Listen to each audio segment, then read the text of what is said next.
So today, we're going to take a look inside a government body that's right on the front lines of the climate crisis.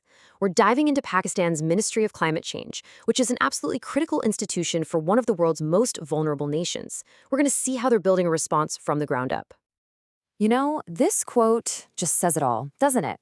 We're not talking about some abstract policy papers here. We're talking about protecting the very source of life itself.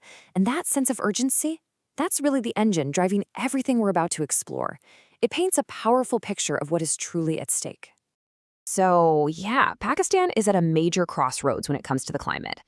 The challenges it's facing are just immense, which makes having a dedicated, high-level government body not just a nice to have, but absolutely essential for shaping its future. And so this is their answer, the Ministry of Climate Change. Now, this isn't just another government department. You can think of it more like the central nervous system for the country's entire climate strategy, designed from the get-go to build up national resilience. What's really fascinating about this timeline is how it shows you their thinking evolved. I mean, the response started out as just a division, but then in 2017, it got bumped up to a full-blown cabinet-level ministry. That shift, it tells you everything you need to know about how seriously the government started taking the climate crisis. Okay, so here's the bottom line. On one hand, you have this massive challenge, trying to weave climate action into the very fabric of the economy, especially for the folks who are most vulnerable. And on the other hand, you have this really clear, powerful vision to guide the entire country toward a future that can withstand climate impacts. It's a direct and, frankly, pretty ambitious response. All right, so we've got the why down, but how does it all work? Let's get into the nuts and bolts of how this ministry is actually set up to turn that big vision into action. So the ministry is broken down into these specialized wings, and each one is tasked with tackling a specific piece of the climate puzzle. And this setup is really strategic when you think about it. By having separate teams for things like forestry, climate finance, and international cooperation, they can bring focused expertise to every part of the problem. It's a way to attack a super complex issue from a bunch of different angles at once. And of course, the ministry doesn't work in a vacuum. It coordinates with these key attached departments. You can think of them as specialized task forces.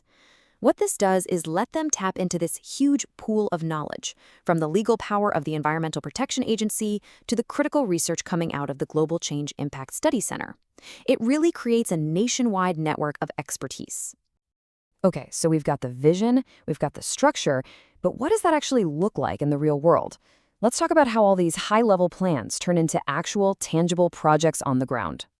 A huge part of the ministry's job is to basically write the national rulebook on climate. They're the architects behind major policies on everything from cleaning up the air and protecting forests to pushing for more electric vehicles. Essentially, they're the ones setting the big picture direction for the entire country. And if you want a perfect example of their ambition, look no further than this. The Living Indus Initiative is a massive flagship project.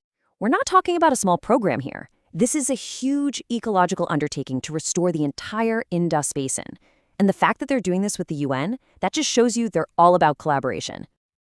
I mean, if you really want to understand the scale of their commitment, just look at this number. Over 125 billion rupees. That's the price tag for just one phase of the Green Pakistan program, which is this huge nationwide project. This isn't pocket change. It's a massive national investment.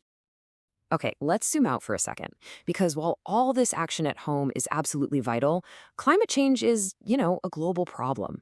So a huge part of the ministry's job is actually positioning Pakistan on the international stage and making sure its efforts line up with global goals.